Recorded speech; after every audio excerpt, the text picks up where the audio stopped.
J'ai une tétraplégie, on va dire un peu de luxe. Attention à vous! Attention! Ah! Et à ce moment-là, je me pète la cervicale, vision un peu GoPro, en POV, tu vois tes bras qui flottent dans l'eau, et là je me dis, je suis en train de me noyer, je vais mourir. C'est de faire du fracas de ma vie quelque chose de plus grand que moi. Et voilà, je sais que je suis encore au début finalement de ma vision et des choses que j'ai envie d'atteindre. Alors aujourd'hui, je vais prendre en photo quelqu'un de très inspirant et ça, c'est le lieu où on va shooter.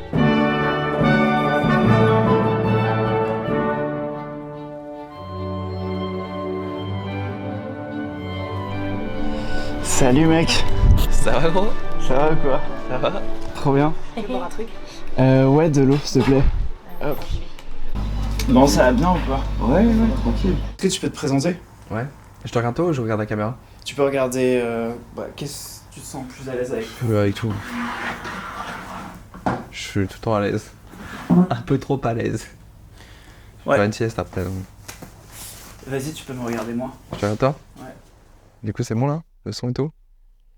Je me présente? Donc moi je m'appelle Martin Petit, j'ai 32 ans, je vis sur Bordeaux. Je suis créateur de contenu sur les réseaux sociaux. Donc je sais pas si on voit le fauteuil dans le cadre, mais en gros moi j'ai une tétraplégie basse. J'ai eu un accident il y a 7 ans cet été. Et en fait voilà, j'ai partagé ça sur les réseaux. À la base ça a été très thérapeutique où j'ai raconté un petit peu mes mots et ma UX pour voilà, on va dire extérioriser ce qui se passait à l'intérieur de ma tête. Et ça a été très thérapeutique sur le plan personnel. Et l'avantage aussi de l'avoir partagé sur les réseaux sociaux, c'est que j'ai reçu énormément de soutien de personnes qui m'ont témoigné de l'affection. Donc évidemment, ça m'a porté tout au long de ma rééducation. Et j'ai vite aussi eu le sentiment d'avoir de la responsabilité par rapport à la visibilité qui m'était conférée. Et voilà, l'idée, c'est de sensibiliser sur les questions du handicap, sur ma pathologie, qu'est-ce que c'est que de vivre en fauteuil roulant aujourd'hui en France, et aussi transmettre de l'information. Et de la même manière que des personnes ont été des exemples pour moi à cette période-là de ma vie, bah, j'essaie à mon tour d'inspirer des personnes et de montrer que voilà, on peut envisager une vie en fauteuil.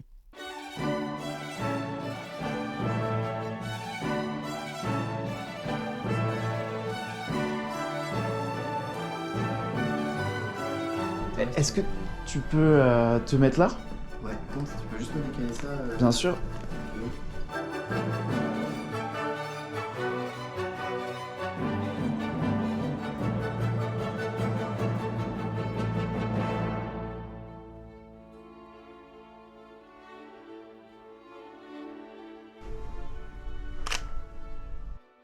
En fait, moi, ce que j'aimerais savoir, c'est parce qu'il y a tellement de personnes qui ont une santé physique optimale et qui pourtant connaissent des dépressions, des choses comme ça. Et toi, où est-ce que tu as trouvé cette force? Alors, je pense qu'il y a beaucoup de choses. C'est une bonne question. Moi, je suis pas le meilleur. Enfin, je pense pas être la meilleure personne pour donner des conseils parce que ce qui s'applique pour moi, finalement, ça s'applique pas forcément pour tout le monde parce qu'on a tous un mode d'éducation différent, on a tous grandi différemment. Après, je pense que ce qui m'a beaucoup sauvé, et j'en parle pas souvent, mais je pense que c'est important de le souligner. Alors évidemment, j'ai fait confiance à moi-même, j'ai fait confiance au temps, j'ai laissé le temps faire son œuvre, mais je pense qu'il y a une grosse part d'ego, et je pense que mon ego m'a énormément sauvé. Et souvent, on va décrier l'ego comme quelque chose d'assez pernicieux, etc. Mais moi, j'ai tout de suite voulu redonner du sens à ma vie dans le sentiment que je pouvais être utile pour les autres. Et bah, je me suis appuyé sur mon ego, ou de me dire bah, ça m'est arrivé à moi. Et c'est une phrase que je donne souvent, c'est de faire du fracas de ma vie quelque chose de plus grand que moi. Et je me suis dit en fait, je vais pas me laisser définir par un accident ou quelque chose qui a été très compliqué. Alors ça s'est pas fait du jour au lendemain, évidemment, ça a mis énormément de temps, c'est ce que je disais tout à l'heure. Je pense que j'ai mis 1 an, 2 ans quand même à redéfinir un peu tout ça. Et après, on va pas se mentir, je pense que les réseaux sociaux m'ont offert des opportunités aussi, qui ont permis à la fois de m'enrichir sur le plan perso, mais ça m'a aussi débloqué des opportunités professionnelles. Et ces opportunités professionnelles, bah, d'objectif en objectif, ça m'a permis d'atteindre plusieurs petits steps, où je me suis laissé aussi porter par les choses et par le vent. Et je pense que ouais, ça a mis 1 an, 2 ans, avant de retrouver un cadre. Parce que la grosse difficulté quand tu as un marasme tel dans ta vie, déjà, j'ai perdu tous les repères que j'avais. J'étais avec quelqu'un, je me suis séparé, j'avais perdu mes études. Et en fait, il faut redéfinir l'endroit où tu habites. Moi, j'étais en études à Nice à ce moment-là. Je suis arrivé à Bordeaux. Donc voilà, il fallait que je me réapproprie la ville, il fallait que je me refasse un réseau, il fallait que j'ai un logement, en fait, dans lequel évoluer, grandir. Et puis, ce qui m'a permis aussi de sortir du centre, c'est que j'ai pu reprendre un master. J'ai accédé à un logement universitaire au Crous. Donc, c'était pas le grand luxe. Là, on est au Mondrian, mais toi, il y avait quand même un gap entre le début et puis voilà, l'évolution. Mais c'est aussi ça qui est intéressant aussi, c'est de voir l'évolution progressive. Et je suis aussi lucide sur le fait que les choses mettent du temps à se matérialiser, à arriver à un point. Voilà, quand tu te fixes un objectif, il ne faut pas t'attendre à ce que ça soit tout de suite. Et je pense qu'on est dans une ère où on a tendance à croire que les choses, c'est maintenant et tout de suite que tu les veux. Moi, ça va faire 7 ans. Et voilà, je sais que je suis encore au début finalement de ma vision et des choses que j'ai envie d'atteindre.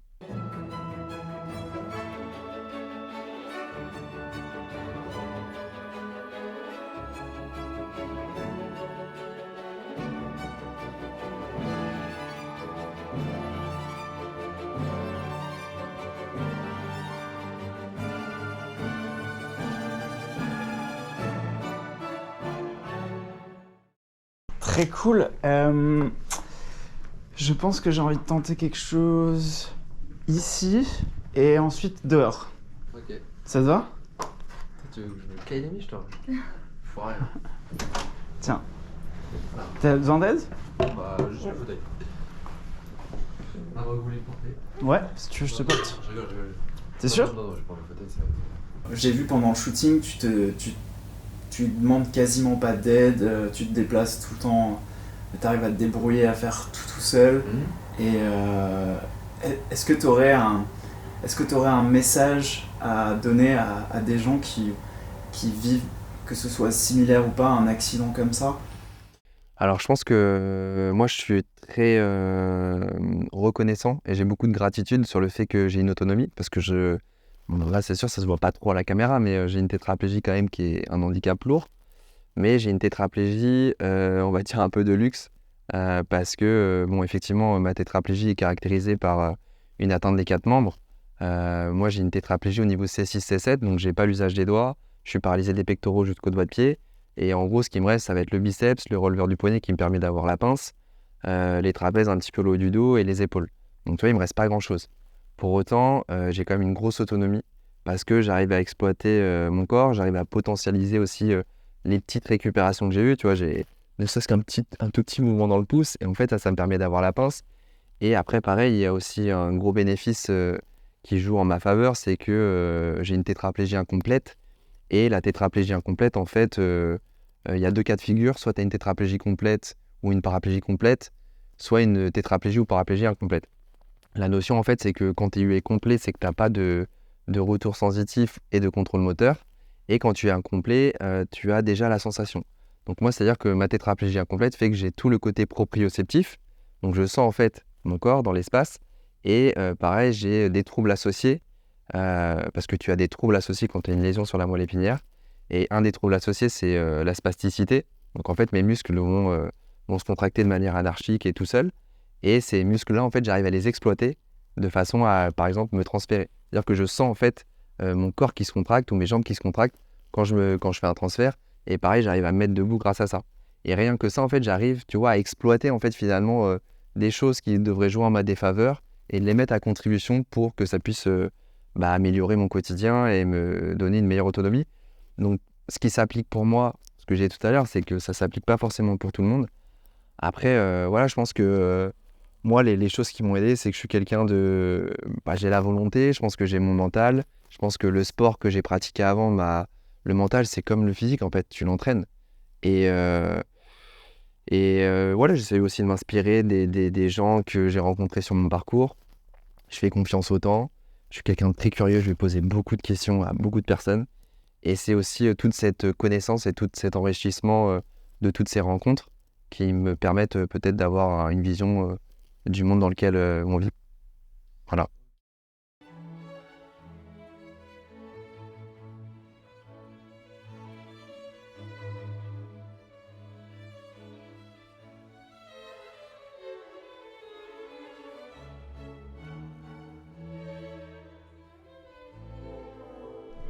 Waouh.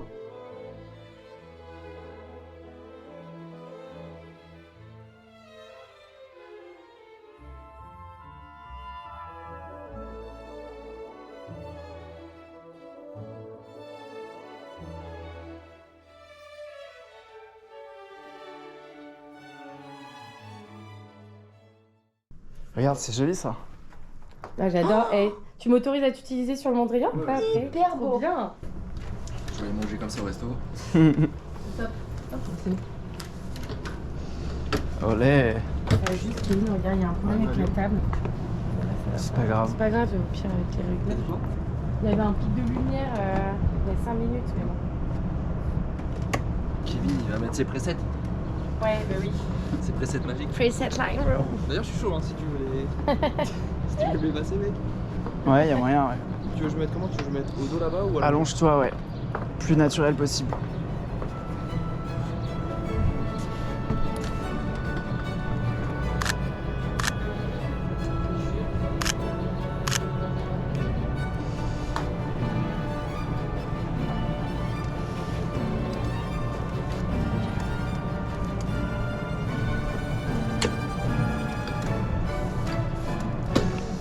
Si t'as besoin d'aide, tu me dis. Hein. C'est juste, en fait, je prends des vidéos pour parce que tu parleras pendant que je mettrai ces vidéos, tu vois.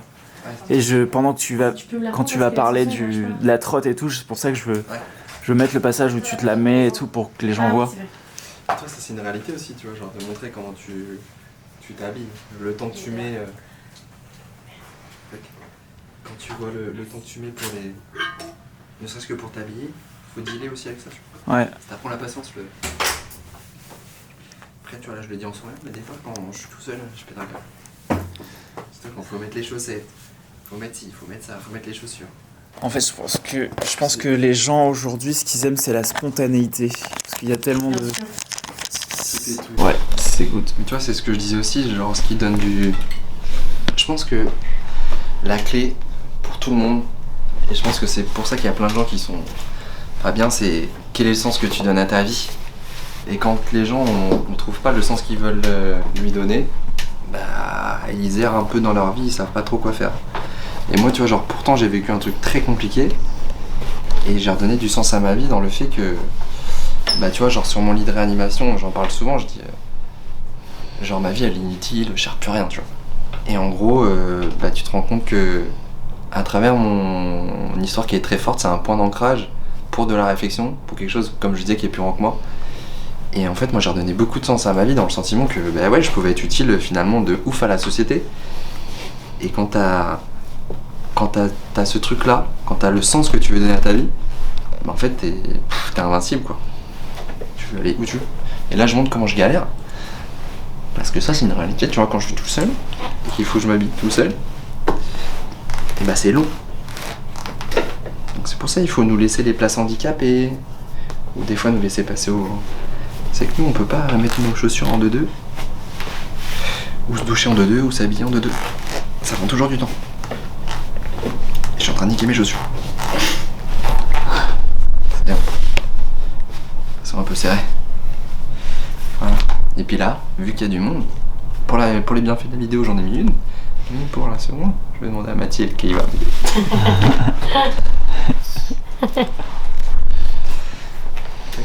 Ouais. Tu vois, elle a un peu galère à mettre.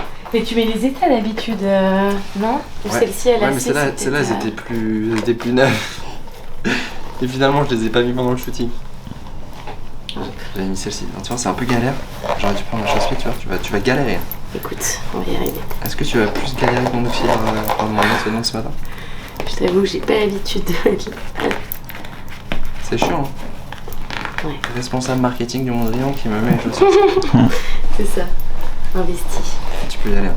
Si ça s'écrase un peu, c'est pas grave. Nickel, putain, t'y arrives mieux qu'elle. Écoute.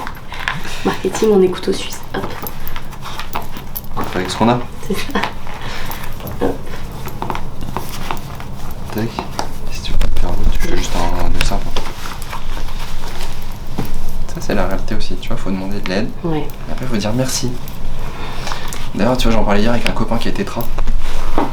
Pareil, tu vois, le côté, tu dis 56 000 fois, s'il te plaît, merci à des gens tous les jours.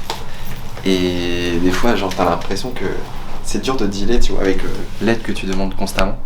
Parce que t'as toujours un sentiment de redevabilité, tu vois. Ou, bah, sans le monde qui m'entoure, je ferais pas autant de choses que je fais aujourd'hui, tu vois.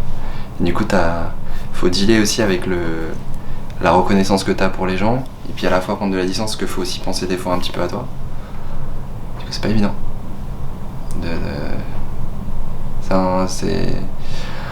On apprend beaucoup de nous-mêmes quand on est handicapé lourdement. Voilà, mais on se plaint pas, on est bien. C'est des photos. Au cas où il y a des gens dans ta situation qui ne connaissent pas, c'est quoi ta trottinette? J'ai une trottinette électrique qui s'appelle Omni. C'est une boîte sur Paris qui fait ça. Et tu vois, pour le coup, bah, tu vois, je parle de charge mentale, mais il y a aussi une autre problématique, c'est qu'il y a des restes à charge qui sont énormes pour les personnes en fauteuil roulant. Si tu veux avoir accès à de la mobilité, à du matos, ça vaut tout de suite très très cher. Et eux, en fait, ils ont un peu inversé la tendance, c'est que bah, c'est une trottinette électrique, donc c'est un produit qui est plus démocratisé, donc par définition, vu qu'il est produit à plus grande échelle, moins cher.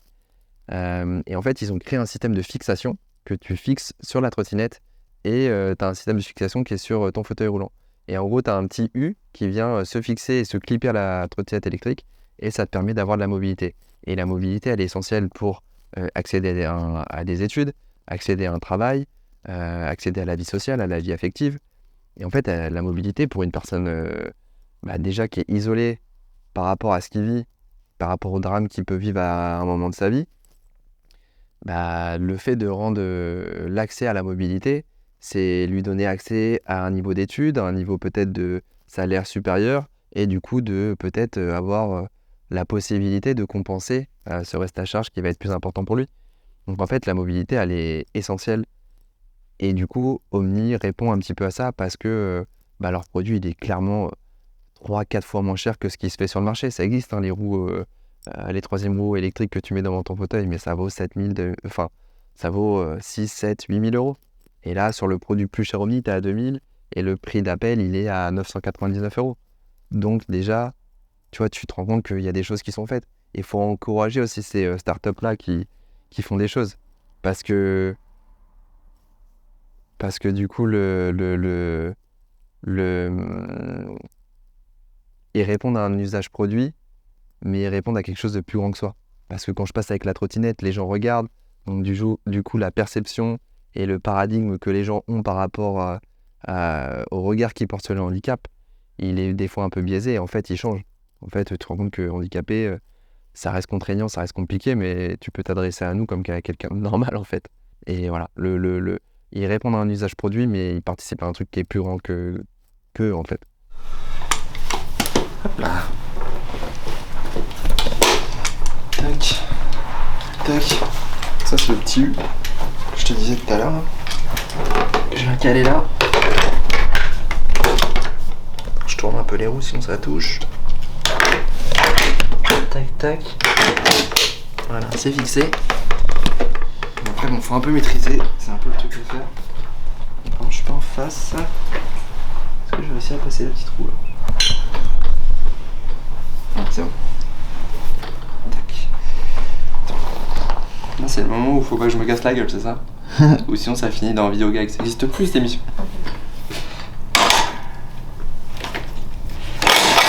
Mais tu vois, je passe en face. Hop là. Allez. C'est bon. Je suis en face. On est fixe. On est parti. Nickel. On va faire des burns au Mondrian. Et donc là, tu te déplaces avec la mobilité de la trotte. Ouais, en gros, c'est tout simple. Donc ce qui est pas mal en fait, c'est que j'ai beaucoup d'autonomie, donc charge mentale en moins d'avoir à la recharger que de temps en temps. J'ai 60 km d'autonomie. Après moi pour accélérer, tu vois, j'ai pas les doigts, mais en gros avec le mouvement du poignet, j'arrive un peu, tu vois, en poussant là, en tirant un peu mon doigt. En fait mes doigts ils sont tout le temps recroquevillés. Tu vois, j'arrive à en tirant, Ah ouais, en tirant. tac, ça appuie sur la gâchette qui est là. Ok. Et après pour le frein, du coup vu que je suis tétra, moi je pouvais pas voir comme sur un vélo classique ou une trottinette classique de tirer comme ça là. C'était trop dangereux Ok. pour pouvoir freiner. Donc en fait j'ai inversé le frein, c'est pour ça que t'as la sonnette qui est pas du tout accessible parce qu'elle est en dessous. Et en gros je l'ai inversé et tu vois je pousse sur le frein pour freiner. Donc en gros je freine que d'une main quoi, à gauche. Donc j'accélère là et je freine à gauche. Ouais, ok, parce que en fait, t'as de la force dans la pince, c'est ça que tu dis, t'as plus la. Bah j'ai pas de force, en fait là genre c'est juste je positionne mes doigts correctement. Ah ouais. Et en gros tu vois, alors, vu que mes doigts ils sont comme ça, c'est comme en fait je tire la main vers moi. Enfin je tire mon bras vers moi, tu vois. En Ah gros, ok. je fais ça, tac. Et en fait après c'est biomécaniquement entre tirer, positionner sa paume de la main, etc. J'arrive à m'en servir. Et là je te dis je freine là. Donc après tu vois j'ai le guidon et je peux accélérer. Ok. Bon bah nickel, bah on te suit. Vamos, attends je vais remettre juste le sac. Tac. Et regarde, tu peux me sortir une sonde qui est là. Oh j'en ai peur nickel, parce que j'avais peur de pas la ramasser. Ça je vais vous faire une démo pour les tétras et les paras qui connaissent. Pour faire pipi ça. Tu vois j'en parle avec beaucoup de facilité, mais du coup quand t'as une lésion sur la moelle épinière. Merci Mathilde. Quand t'as une lésion sur la moelle épinière, la vessie c'est un muscle. Tu veux pas uriner comme tout le monde. Enfin, c'est très tabou, tu vois, on n'en parle pas de ces choses-là, mais je trouve ça hyper important d'en parler. Et avec facilité, alors non, ça ne fait pas mal. Et pour répondre à la question, parce qu'on me la pose souvent, mais je trouve que c'est bien aussi de montrer cette réalité, parce que les gens se rendent pas compte. Donc voilà, tous les blessés médulaires, on a des sondes. Et d'ailleurs, petit tips pour les gens qui sont en fauteuil, quand on vous prend les places handicapées, Mathilde me l'a rappelé, c'est que la dernière fois j'ai mis une story sur Instagram. Moi je prends la poche, parce que des fois j'en ai dans mon van et tout, qui traîne parce que j'ai pas eu le temps d'aller les jeter. Et tu mets sur son pare-brise. C'est un petit cadeau. Ça c'est de la sensibilisation, tu vois. C'est pas méchant. Il y en a qui pourraient l'ouvrir. J'en suis pas jusque là, mais non en fait, voilà, les gens se rendent pas compte, tu vois. De la nécessité pour nous d'avoir les places handicapées, même la sensibilisation sur pourquoi pas la prendre. Genre des fois j'ai des gens qui, je pense, veulent pas mal faire mais ils vont se garer à un certain endroit où ça va nous gêner. Et en fait si t'es sensibilisé sur le handicap et sur pourquoi genre tu laisses davantage d'espace d'un côté plus que de l'autre, en général quand t'as une place handicapée, si t'as un endroit où tu vois qu'il y a le mec il a pas pris toute la... Enfin il s'est mis vraiment au maximum de la place sur le côté gauche par exemple pour laisser un maximum d'écart sur le côté droit, souvent c'est qu'il y a une raison, c'est peut-être qu'il y a une rampe électrique etc. Et si tu regardes à travers les vitres tu peux t'en rendre compte. Et tu vois c'est des petites choses comme ça de sensibilisation de petit à petit où plus les gens seront sensibilisés et peut-être que moins ils feront l'erreur de nous mettre des bâtons dans les roues pour rester dans la thématique. Je raconte que des conneries. Non, c'est bien, c'est bien. C'était. J'ai lu le bouquin de Steve Jobs et lui, apparemment, il se garait sur les places handicapées. Ah ouais? Ouais. Tu peux aller très vite avec ton truc ou pas? Je mets une pointe de vitesse. Vas-y. T'es prêt? Attends, je me mets derrière toi, Ken. Je vais faire un drift dans le Mondrian.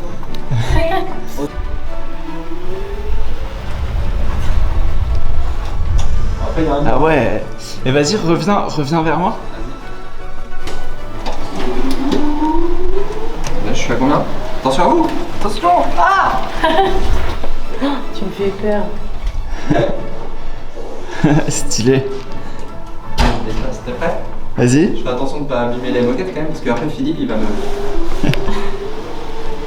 Là, je suis à combien? Et je vais au max. Attention. Je suis à 20.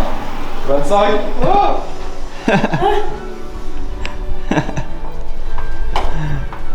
Donc tu peux aller à 25 avec la trotte. 25. J'aimerais savoir qu'est-ce qui t'est arrivé exactement Le jour de mon accident? ouais, le jour de ton accident. Accident tout bête, hein. Il n'y a pas d'accident intelligent. En gros, ce qui s'est passé, c'est que moi, j'étais en vacances chez mon père dans les Landes. Donc, mon père vit du côté de Mont-de-Marsan et j'avais des copains qui étaient sur la côte du côté de Seignos. Et à cette époque, je venais de me séparer et je me suis dit, bon, faut que j'aille me changer les idées. Donc, je prends le 4x4 de mon père, je me barre à la plage. Et du coup, je suis avec un couple d'amis. Et en gros, ce qui se passe, journée de plage classique, il fait beau, il fait chaud, tu profites, on bronze, etc. et ce qui devait être la dernière baignade de la journée. Et d'ailleurs, pour la petite anecdote, je devais aller faire des photos sur des planches de surf à ce moment-là, sauf qu'il n'y avait plus de batterie dans les GoPro. Et en fait, ça se trouve, il y aurait eu des batteries dans la GoPro, tu vois, à un détail près, j'aurais pas été faire mon dernier plongeon. Et en gros, ce qui se passe, c'est que je me lève de ma serviette, je cours vers l'océan, je plonge et je tape. Et souvent, on se dit, mais attends, mais comment t'as fait pour plonger dans l'océan? C'est un peu bête. On sait que dans l'océan, c'est un peu particulier quand même comme accident. Et en fait, ce qui s'est passé, c'est qu'une heure avant, je me suis baigné à 50 mètres, 100 mètres plus loin. Et en gros, tu faisais 3 pas et t'avais du fond direct à l'endroit où je m'étais baigné une heure avant. Et dans ma tête, pour moi, il y avait encore du fond à ce moment-là. Et en plus de ça, vu que je venais de me séparer, j'étais pas forcément très au fait et très vigilant autour de ce qu'il pouvait éventuellement avoir comme problématique. Et en l'occurrence, j'ai pas vu qu'il y avait pas de fond. Donc j'ai plongé de ma hauteur.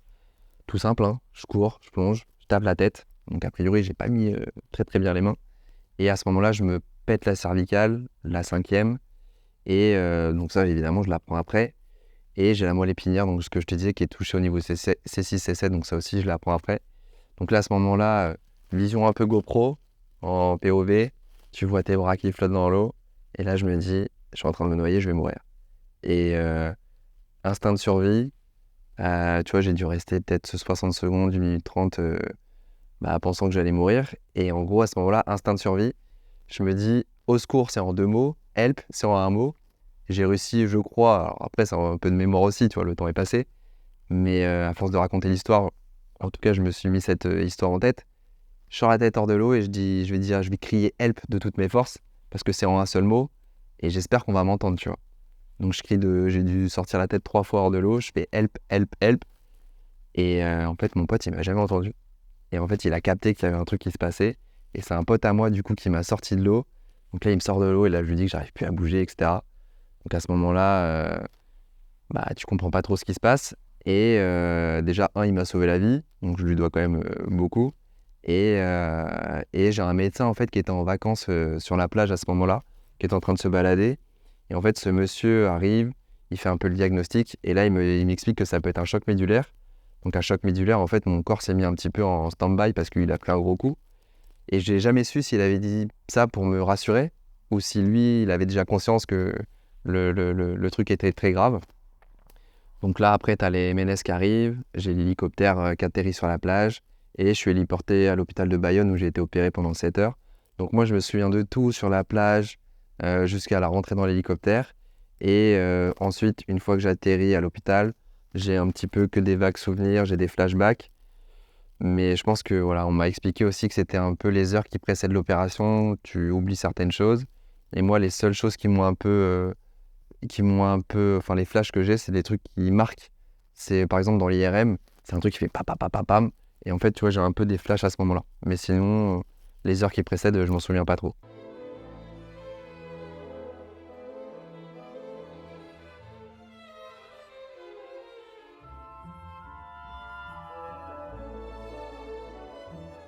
Et je voulais revenir sur un truc que j'ai vu que tu as partagé sur les réseaux sociaux. Tu avais écrit un article Ouais. un jour avant ou quelque chose comme ça, Ah oui, c'est vrai ça. ton accident. Ouais.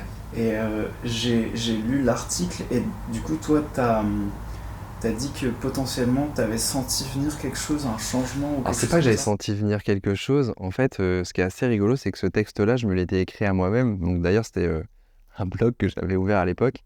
Et j'avais intitulé Lettre à moi-même. Ça a été posté le 19 août 2017 et j'ai eu mon accident le 21 août 2017. Et en fait, c'est vrai que quand tu lis, t'as l'impression que c'est en lien avec l'accident. Alors qu'en fait, c'était une lettre à moi-même parce que j'étais en train de passer un moment un peu délicat psychologiquement parce que je venais de me séparer.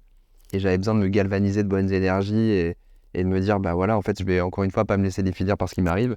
Donc à ce moment-là, une rupture qui n'était pas évidente. Et c'est aussi le discours que j'essaie d'adopter, c'est que finalement, on traverse tous des difficultés. Et je pense que mon accident, la difficulté, évidemment, elle est énorme. Mais ce que j'ai vécu, c'est transposable à ce que chacun peut vivre en fait dans sa vie. Une rupture amoureuse, un burn-out au travail, un accident, la perte d'un proche, c'est des choses qu'on va tous vivre. Et ça fait partie de l'impermanence de la vie, des choses que, en fait, on va tous vivre des moments délicats. Et en fait, pareil, moi j'ai envie de partager mon témoignage, c'est que je me dis que si j'ai réussi à me sortir d'un truc aussi compliqué et de cette torpeur, j'imagine que peut-être mon discours peut faire écho à des personnes et de les inspirer, de les aider à avancer. Parce que tu le disais, tu m'as posé la question tout à l'heure. Je pense que tu as beaucoup de personnes qui sont dépressives alors qu'en fait, elles ont tout. Et en fait, des fois, on n'a peut-être pas conscience qu'on a beaucoup de choses. Et c'est peut-être aussi un problème des réseaux sociaux, tu vois. C'est qu'on voit les autres, on se compare, on a le sentiment que nos vies sont pas ouf. Alors qu'en fait, déjà, quand tu as la santé, quand tu peux tu peux aller te balader sur la plage ou tu prends ta voiture ou tu prends un vélo. Moi, je peux pas prendre un vélo, même sans moyens, tu peux faire des choses. Et tu vois, genre, moi, c'est une frustration que j'arrive à compenser parce que je commence à gagner ma vie. Mais tu vois, genre, par exemple, là, mon van, qui me permet d'aller un peu en nature, c'est pour compenser une frustration que j'ai de peut-être pas pouvoir aller me balader sur la plage comme tout le monde, tu vois. Vas-y, explique ce que c'est ton van. Bah là, du coup, j'ai un van aménagé depuis 5 mois.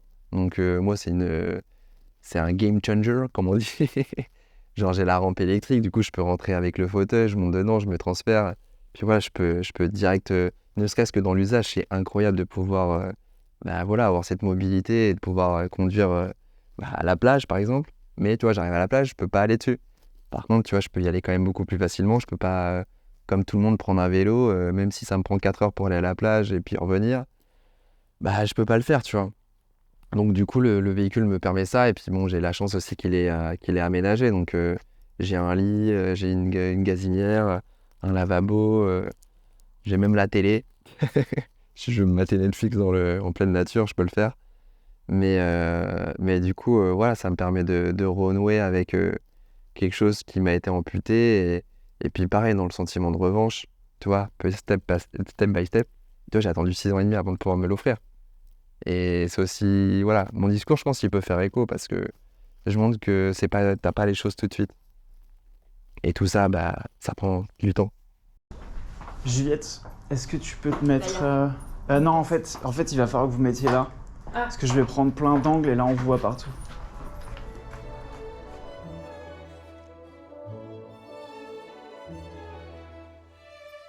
Ok, super. Et maintenant, mets-toi sur cette chaise. Dans l'ambiance 5 étoiles. C'est bon, vous pouvez revenir. Redressons un petit peu plus. La tête un peu plus. Pense à comme si t'avais un fil qui tirait le... Ouais.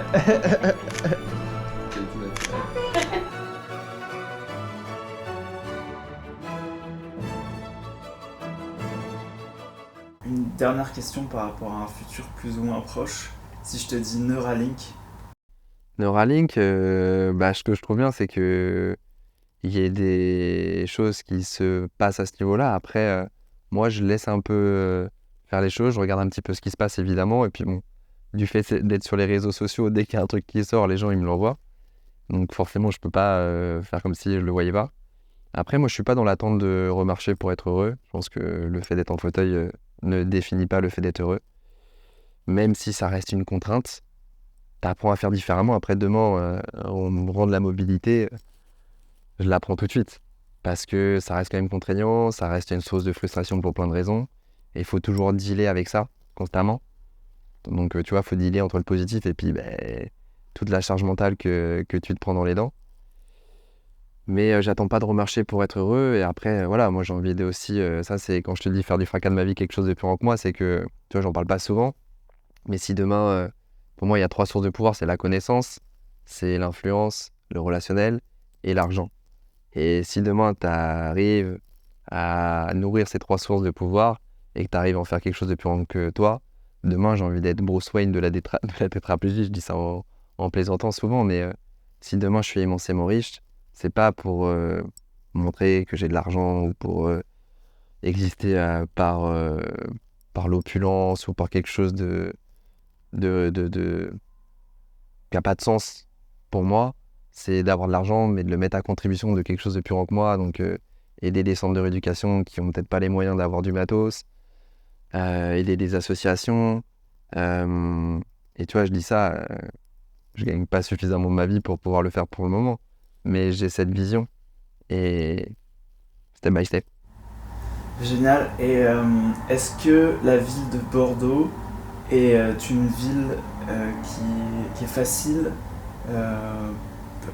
pour un tétra. Est-ce que les accès, est-ce que tu as des problèmes? Comment tu jugerais? Alors, il y a deux choses déjà. L'accessibilité, elle est essentielle. Il faut qu'on travaille dessus, il faut qu'on en parle, il faut que les choses évoluent. Il y a encore énormément de travail.